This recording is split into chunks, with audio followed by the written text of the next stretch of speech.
اوي مساء الخير عليكم في حلقه جديده من مودكاست. ازيك يا عم جو؟ ازيك يا عمور؟ كله تمام الحمد لله. يعني مش مصورين من شويه؟ لا يعني طيب بنفس التيشيرتات بس احنا فقراء قوي. لايك وشير وسبسكرايب وفعلوا كل حاجه. صحيح. تنسوش اللايك الجميل، السبسكرايب الرايق، جرس عشان تجيلكم كل الحلقات الجايه، وشير الحلقات. محتاجين الدعم والسبورت، الشانل لسه جديده، عايزين نكمل السيت اب وخش بينا على الحلقه.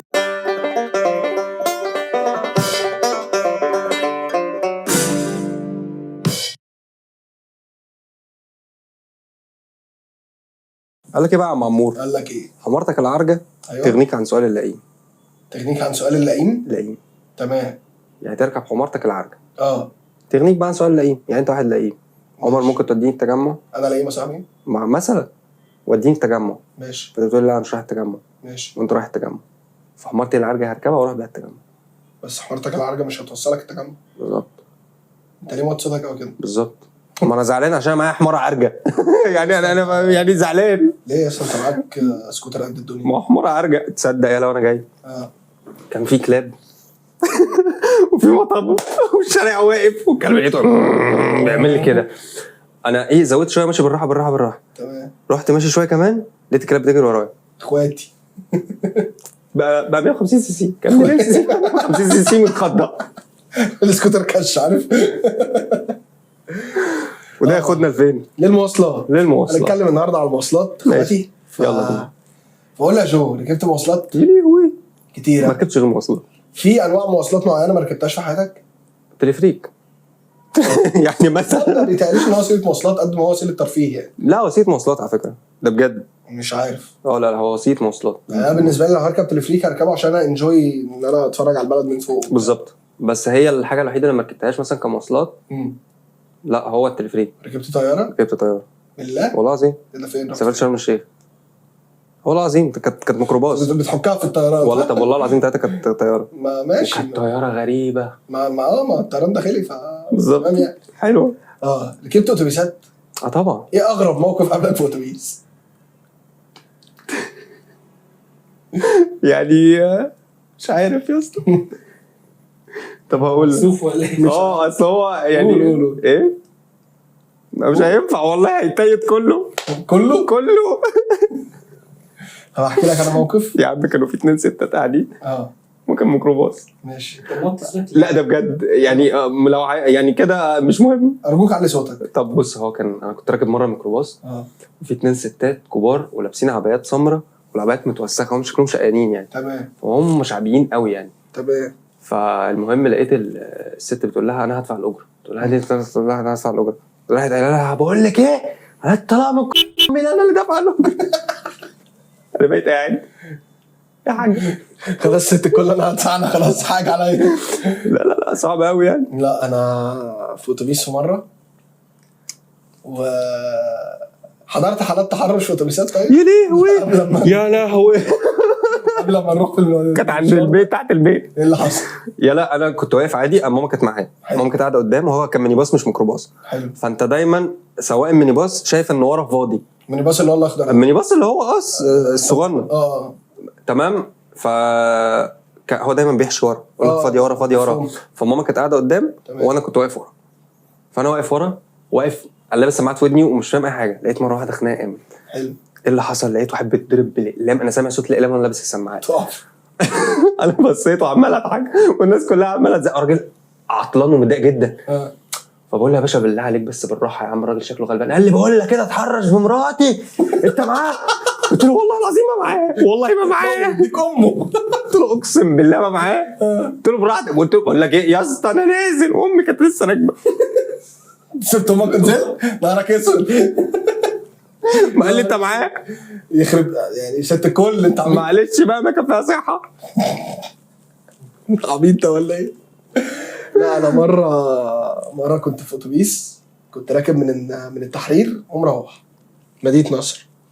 فركبت اتوبيس، ركب جنبي راجل شبه راجل وفجاه لقيت ايدين رايحه فين؟ رايحه الكمثري بالظبط، وعينك ما تشوف الا النور. والله العظيم وحياة امي. طب عجبه فيك ايه؟ ايه يا اسطى ده؟ هي دي مشكلتك؟ انا ايه دي ايه مشكله؟ فاكر واحد صاحبنا انت شكلك كده عايز فبس مسكت الراجل ده حياة ربنا، نزلت كملت بيه في الشارع. طب كان مبررك ايه؟ مبررك ايه؟ اداني بوك. طيب يعني هو لما الناس سألت ايه اللي حصل انت قلت ايه؟ اداني بوك عادي كده؟ عملت الشير؟ هو انا اللي عملت؟ والله العظيم فيها يا عم، مش فيها راجل ابن مش عارف ايه متحرش.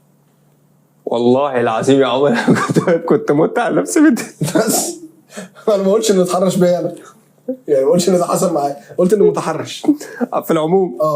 ومن كتر ما الناس زهقت ان انا مش حله يا اسطى اركن نزلهم، فنزلت كملت بيه في الشارع على وضع. وحظه ان هو جاي لي يعني على مدخل شبرا، على مدخل النفق. يا لهوي، فانت جاي لي فاهم حاجه. شكرا. فقد الامل. بقول لك نزلت كملت بيه تحت. اللي هو الناس خلاص زهقت، اللي ايده وجعته واللي تعب، طب نزلهم بقى عشان ده شكله مش هيسيبه. فاهم؟ كملوا تحت ضربات جزاء. فموته يعني. بالظبط. والناس اللي بتركب معانا الاتوبيسات اللي هم اللي بيبيعوا حاجات دول، انا ما عنديش مشكله، الناس كلهم فوق دماغي والله، بس عاملني كويس. يعني ما تجيش ترمي لي البتاع تطرف لي عينيا وبعدين ما اشتريش عشان انا مشغول ان انا عينيا باظت فانا ما شفتش. بالظبط، انت ما شفتش البرودكت بتاعك. بالظبط. فتاخده مني كده اللي هو يا اخي العالمي مش عارف ايه يا عم في ايه. زي واحد طلع بيبيع حزام عمال يعمل كده بيطرع بيلزوع. طب هو ده انا عامل بيه ايه؟ برضه بيه بنطلون. لا ما هو ده بيقول لك انه مالتي فانكشن يعني. بالظبط. ما بيتارجتكش انت، ممكن تضرب بيه العيال، بيتارجت الابهات يعني. انا اكتر حاجه كانت بتأزمني في الاتوبيسات هي تفه الكمساري على صباعه عشان يديني تذكره. كنت بعرف منه جدا. يوسف ده اللي في حلقه الافراح كان هيبلع ابنه خاتم ويقعد يستناه. والله العظيم انا بجد كان عندي مشكله جدا مع الكمساري ان هو بيحط صباعه جوه لغايه بطنه وبعدين يطلعه تاني عشان يقلب. ما طبعا حاجه قذره. ليه كل الكمساري اسمهم اشرف؟ لا السواقين. لا الكمساري اسمه اشرف. لا عموما السواق والكمساري. يعني ده بيقول له قابل يا اشرف، ده بيقول له خد يا اشرف. بالظبط. ليه بقى؟ ليه الدنيا كلها اشرف؟ يعني هقول لك حاجه، ممكن يكون ده اسم هما مدينهوله عشان لما تروح تشتكيه واشرف ده وهمي. مش فاهم يعني ايه؟ يعني انا مثلا ركبت مع عمر وركبت مع ماركو. حلو. ده في واحد وده لواحد، وانت اشرف وهو اشرف. حلو. فانا كنت راكب مع اشرف بتاع خط المنيب. طب ما انتوا الاثنين سواقين على خط المنيب، مش حد فيه اسمه اتوبيس. ما اشرف اللي كان سايق.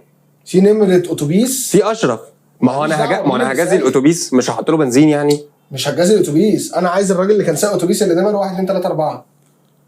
ما هو اسمه اشرف. مش عارف يعني. لو ده السبب يبقوا اغبياء قوي بصراحه. انا حسيته كده. يبقوا اغبياء قوي قوي قوي يعني.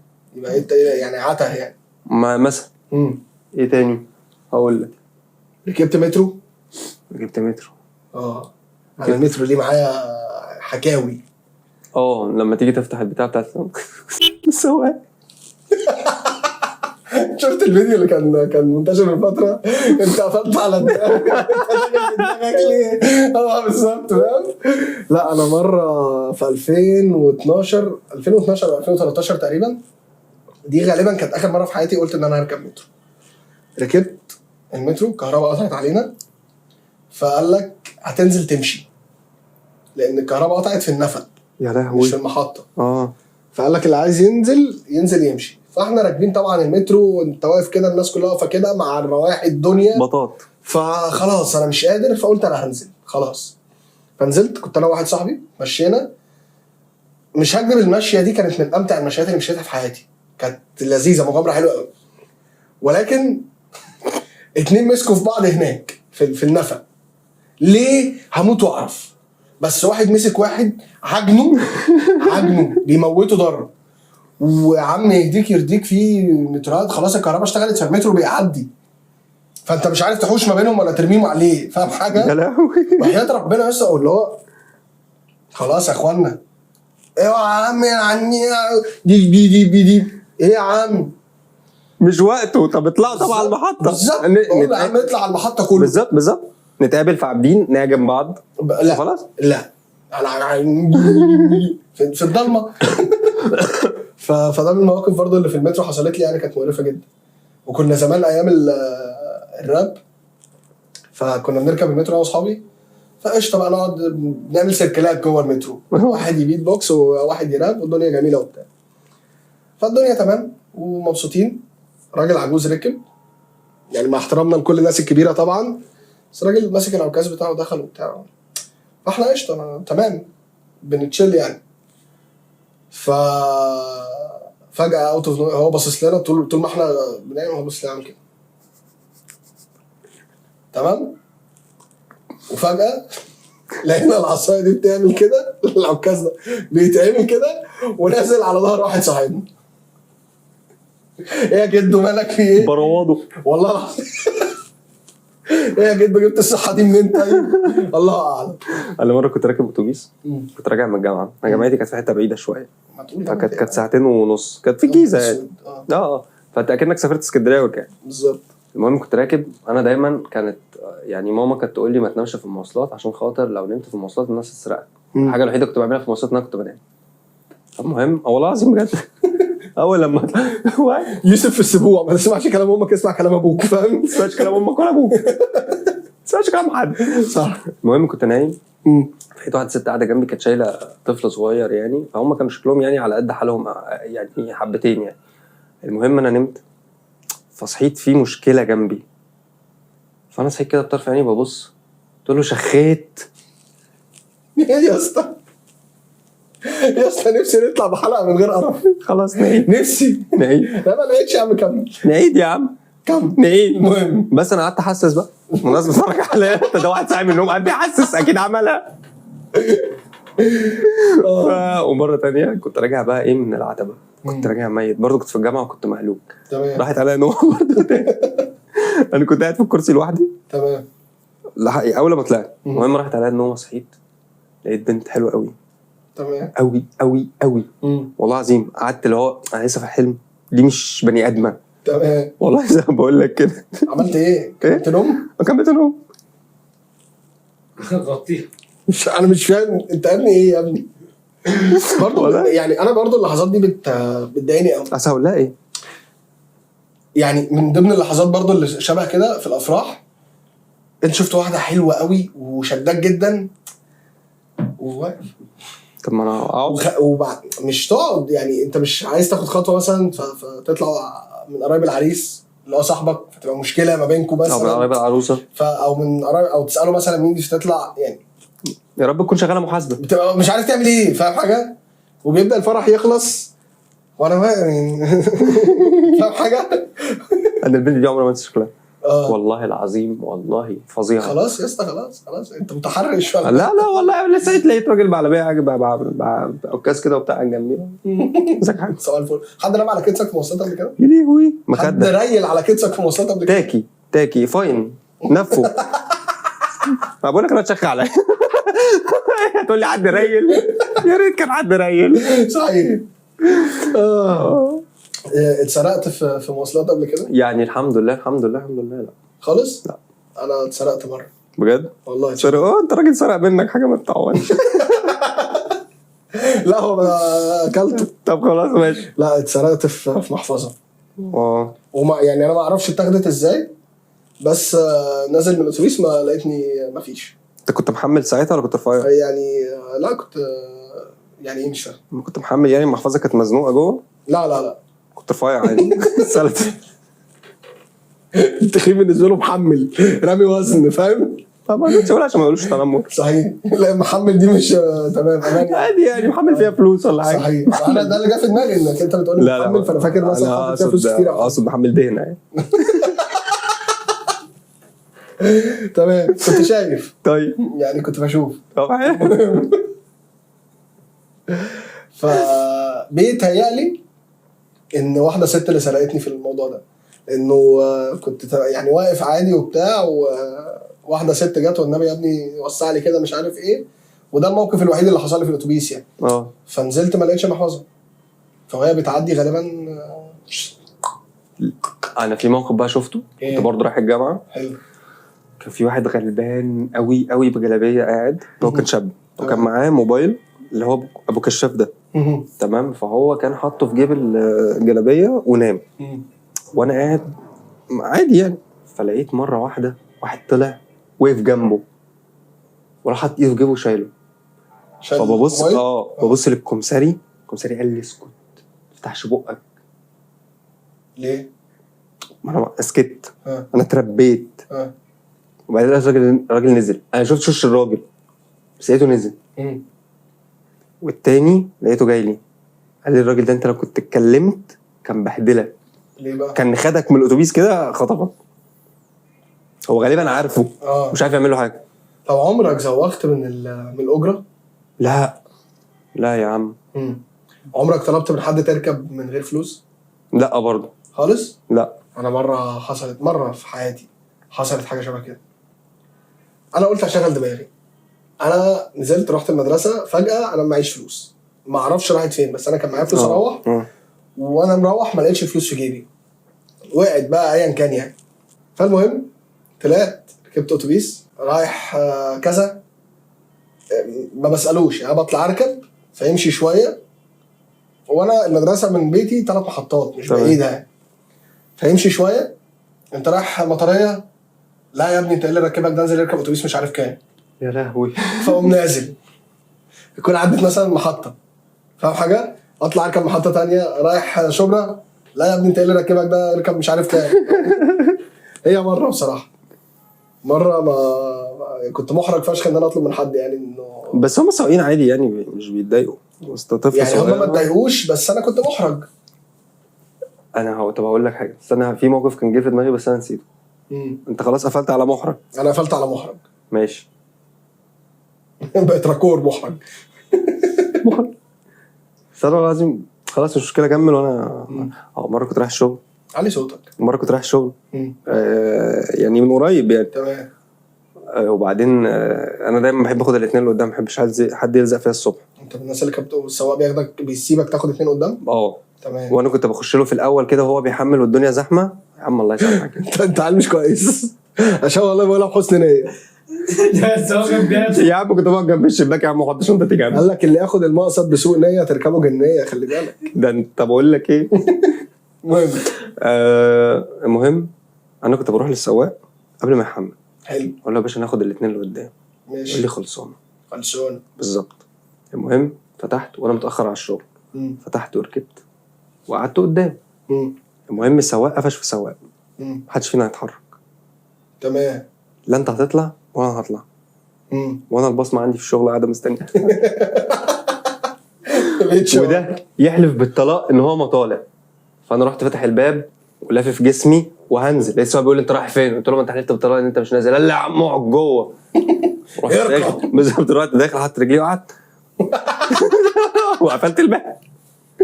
يطلع التاني راح حالف طلاق ان هو ما يطلع.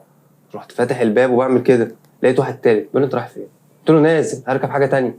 قال لي استنى والله هيطلع. رحت داخل فضلت قاعد في اللوب دي ورحت متاخر. تخلوا عليا. ما انا ما اعرفش والله العظيم. ورحت. لا انا مره حصل معايا موقف مش معايا انا بس شفته يعني. ركبت تمنايه، والتمنايه دي اللي ما يعرفهاش هي العربيه السوزوكي الصغيره المطوله دي، ودي من أسوأ الحاجات اللي ممكن تعملها في حياتك في الدنيا انك تركب العربيه دي. ان هي عربيه يا دوب تشيل 3 بني ادمين مثلا، بيركب فيها 6. تمام. فالمهم كنت متاخر جدا فاضطريت ان انا اركبها. فركبت وواخد مكان في النص قدام. تمام. وجنبي واحد يعني مليان سكتين 3. انا ساعتها ما كنتش لسه اتنفخت كده، كان الكلام ده وانا في تانية ثانوي. فهو مليان شويه يعني، فاهم؟ فالمهم جت ست كبيره عايزه تركب. تمام. فالست ركبت، يعني الواد وسع لها شويه عشان الست تركب. هو كان هياخد الكرسيين، يعني هو كان بيقول اصلا كده انا اخدت الكرسيين دول وهمشي. فجت الست والنبي يا ابني استنى يا ابني خدني انا متاخره مش عارف ايه. فالواد محترم جدا والله كتر خيره، قال لك انا تمام يا ست الكل اتفضلي وبتاع، فاهم؟ حاول يوسع لها على قد ما يقدر ولمينا نفسنا وبتاع عشان الست تركب. فالسواق قام جاي برضه، ما السواق بيكس برضه، قام جاي قال لك لا يا باشا كده مش هينفع، انا مش هعرف اطلع كده. طب ايه يا اسطى الدنيا ايه بتاع؟ قال لك لا مش هينفع، انتوا كده كتير في العربيه. كتير ايه يعني؟ خلي كلامك عيد حتى على الاقل يعني. الست بقى انا مش لاقي لها كلمه غير كده بصراحه. طب انزل يا ابني. فالواد بص لها كده استغرب، فاهم؟ فالست قام بص له انزل وابقى خس شويه يا اخي. طب خلاص يا حاج هطلع دي من الشباك. انا يا اسطى انا بقيت قاعد كده ببص لها. هي اصلا الست قد الواد مرتين. لا بس عشان ست. انا ما قدرتش اسكت بصراحه. عملت ايه ضحك؟ قلت لها مين فيكم يا ست الكل، مين فيكم يا ست الكل عايز يخس؟ ما قدرتش بصراحه يعني. مش حوش جورجينا دلوقتي. فاهم؟ قلت لها مين فيكم يا ست الكل محتاج يخس؟ يا لهوي. بصراحه الواد يعني سكت وكان هياخد خطوه وينزل يعني، فصعب عليا يعني كفايه عرق وكفايه تلزيق وكفايه مواصلات. كفايه انا شايف كفايه. الى هنا الى هنا اخواتي على جنب يا اسطى. هننزل احنا هنا. فبالله عجبكم الحلقه، لايك الجميل، سبسكرايب الرايق، جرس عشان تجيلكم كل الحلقات الجايه، وشير. محتاجين الدعم، محتاجين السبورت، محتاجين نكمل السيت اب، محتاجين نغير هدومنا، محتاجين نعمل حاجات كتير قوي. فلموا علينا الناس وفرجوا علينا الدنيا يعني. وبس كده. عايز حاجه يا عم جو؟ حبيبي يا عمور. عايزين حاجه؟ انا نازل هنا. اخواتي وحشوني.